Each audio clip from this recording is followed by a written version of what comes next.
दोस्तों, आज हम पॉलिटी का पहला चैप्टर पढ़ने वाले हैं। इसका नाम है संविधान सभा। पॉलिटी के एक एक टॉपिक को हम क्लास नोट्स के माध्यम से कंप्लीट करने वाले हैं। ये क्लास नोट्स आपके लिए सभी एग्जामों के लिए बहुत महत्वपूर्ण रहने वाला है। आप एसएससी की तैयारी कर रहे हो, रेलवे की तैयारी कर रहे हो, कोई भी एग्जाम हो, सभी के लिए ये क्लास नोट्स बहुत महत्वपूर्ण रहने वाला है। अगर आपने इस तरह एक बार पूरे जीके को कंप्लीट कर लिया तो फिर आप लोगों का कोई भी एग्जाम में जीके के क्वेश्चन छूटने वाले नहीं हैं। तो आइए आज हम पहला टॉपिक कंप्लीट करते हैं। इसका नाम है संविधान सभा।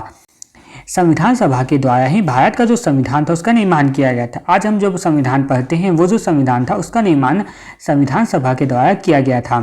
संविधान सभा का गठन अंग्रेजों द्वारा कैबिनेट मिशन का जो गठन किया गया था उसके द्वारा ही किया गया था। संविधान सभा का जो गठन था वो अंग्रेजों द्वारा गठित जो कैबिनेट मिशन थी उसके द्वारा ही इस संविधान सभा का निर्माण किया गया था।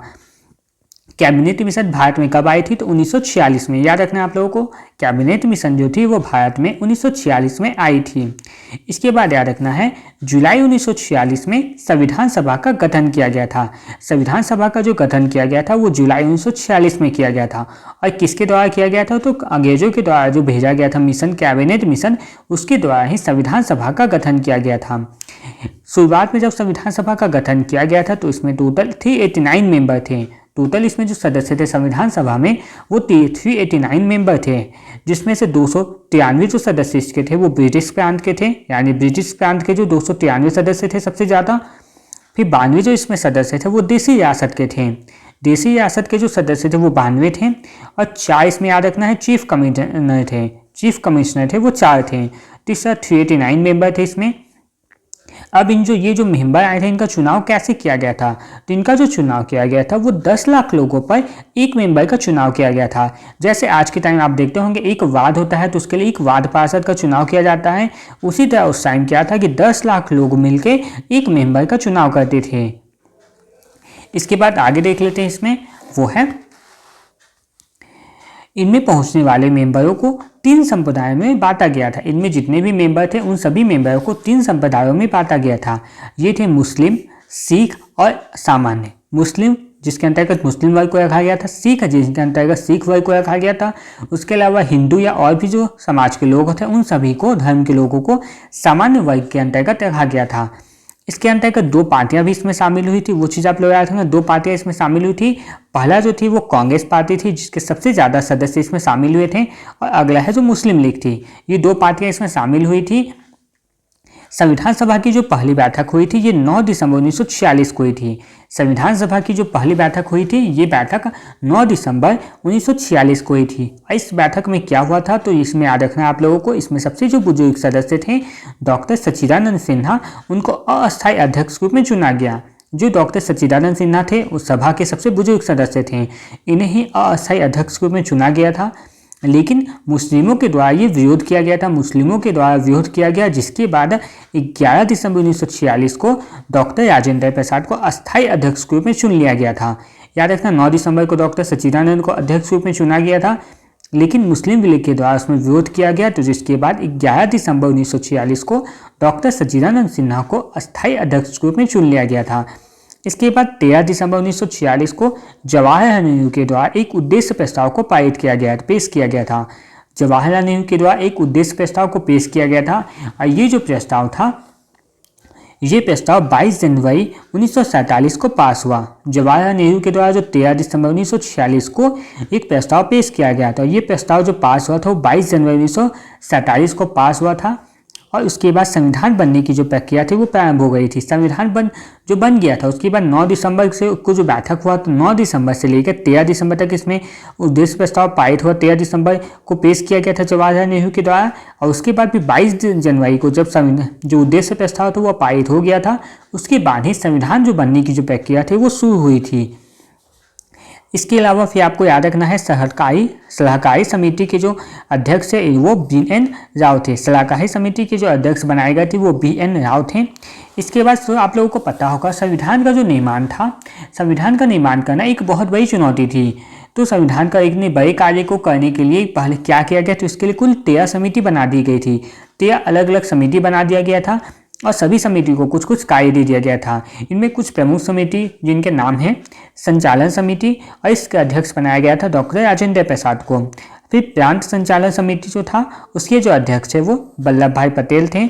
संघ शक्ति समिति था जिसके अध्यक्ष जवाहरलाल नेहरू थे, और प्रारूप समिति जिसके अध्यक्ष डॉक्टर भीमराव अंबेडकर। तो ये कुछ प्रमुख समितियां हैं जिसका संविधान निर्माण के क्रम में निर्माण बनाया गया था। इसमें आप लोगों को याद रखना है जो प्रारूप समिति था इसमें टोटल 7 मेंबर थे। ये वाला क्वेश्चन पूछा जाता है, याद रखिएगा। प्रारूप समिति है, प्रारूप समिति में टोटल 7 सदस्य थे।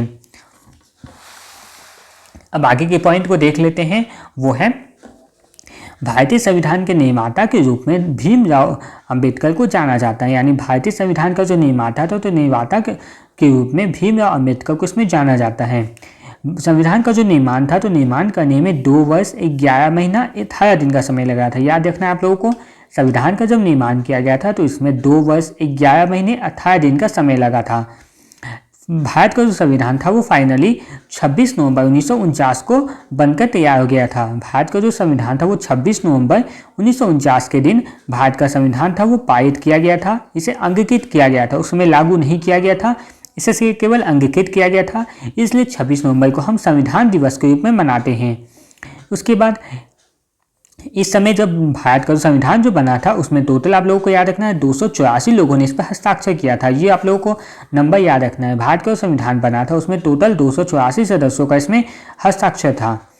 26 जनवरी 1950 को इसे लागू कर दिया गया। भारत का जो संविधान था उसे 26 जनवरी 1950 को इसे लागू कर दिया गया था।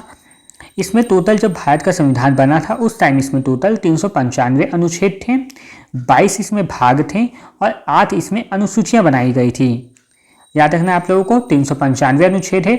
अभी के टाइम जो है वो 450 से प्लस अनुच्छेद हो चुके हैं, लेकिन सभी अनुच्छेद है वो संशोधन के द्वारा इसमें जोड़ा गया है। लेकिन ओरिजिनल अभी जो आप लोग देखिएगा तो 395 ही अनुच्छेद इसमें है, 22 इसमें भाग रहे हैं और अनुसूची इसमें 8 थी जिसे संविधान संशोधन के द्वारा 12 कर दिया गया। यानी 4 जिसमें अनुसूची थी वो संविधान संशोधन के द्वारा जोड़ा गया था, जिसको आगे हम अनुसूची वाले चैप्टर में पढ़ेंगे कि कौन कौन सी अनुसूची इसमें क्या है और कौन कौन से जो 4 अनुसूची है उसको बाद में और किस संशोधन के द्वारा जोड़ा गया है।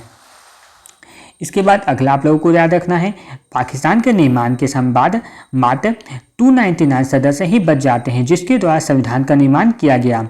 यानी भारत और पाकिस्तान का जब विभाजन हो गया था, भारत और पाकिस्तान का जब विभाजन हो गया था तो विभाजन के बाद इसमें केवल 299 सदस्य ही बचे थे। जो प्रारंभ में 389 सदस्य थे, अब केवल 299 सदस्य इसमें बचे थे और इन्हीं के द्वारा संविधान का निर्माण किया गया था। संविधान सभा के द्वारा सदस्यों का जो चुनाव हुआ था वो मनोनयन के आधार पर हुआ था। संविधान सभा के सदस्यों का जो चुनाव हुआ था वो मनोनयन के आधार पर हुआ था।